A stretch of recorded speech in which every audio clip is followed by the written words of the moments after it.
আসসালামু আলাইকুম। আশা করছি আপনারা সবাই ভালো আছেন। আজকে আমি আপনাদের সঙ্গে মুরগির চামড়া, পা এবং গলার হাড়, মাথা এগুলা রান্না শেয়ার করব। এজন্য আমি এখানে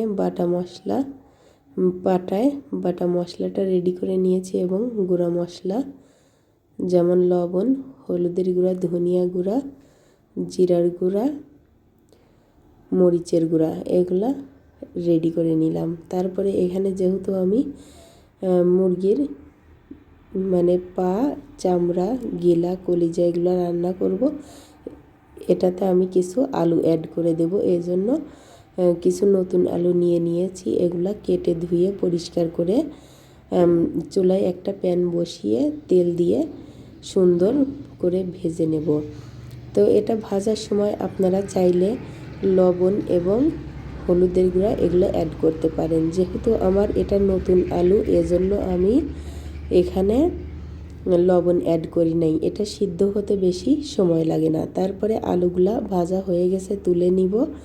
তারপরে এখানে আরেকটু তেল দিয়ে এখানে পেঁয়াজ কুচি দিয়ে ব্রাউন কালার হয়ে আসা পর্যন্ত অপেক্ষা করব। তারপরে দেখুন আমার মশলাটা লাল লাল হয়ে এসেছে। এ পর্যায়ে আমি বাটা মশলাগুলা এবং গুঁড়া মশলা দিয়ে কষিয়ে নেব। কষিয়ে যখন দেখবেন যে বাটা মশলা নিচে এবং তেলটা উপরে উঠে এসেছে, এ পর্যায়ে আমি আগের থেকে কেটে ধুয়ে রাখা পা, কলিজা, গিলা এগুলা যে ধুয়ে রেখেছিলাম সেগুলা দিয়ে দেব। দিয়ে বেশ ভালো মতো কিছুক্ষণ কষিয়ে নেব।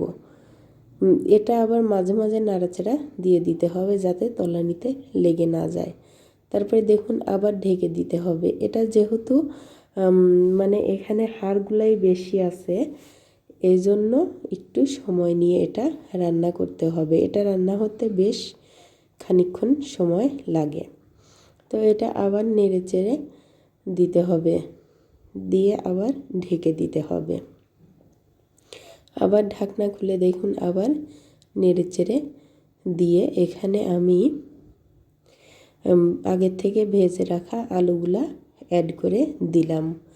মাংসটা বেশ ভালোভাবেই কষিয়ে তারপরে আলুটাই অ্যাড করেছি। যেহেতু নতুন আলু আবার ভেজে রাখা, এটা সিদ্ধ হতে সময় লাগবে না, তাই এটা দিয়ে একটু নেড়েচেড়ে নিয়ে আমি ঝোলের পানিটা অ্যাড করে দিলাম।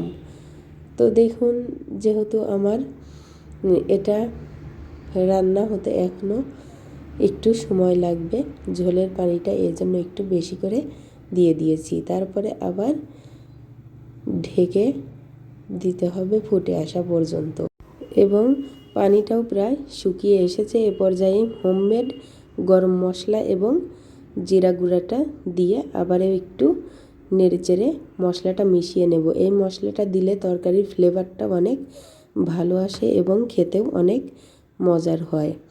তো দেখুন তরকারিটা দেখতে কত সুন্দর দেখাচ্ছে। তো এ পর্যায়ে আমার তরকারিটা হয়ে গেছে, এখন আমি নামিয়ে নেব। আল্লাহ হাফেজ।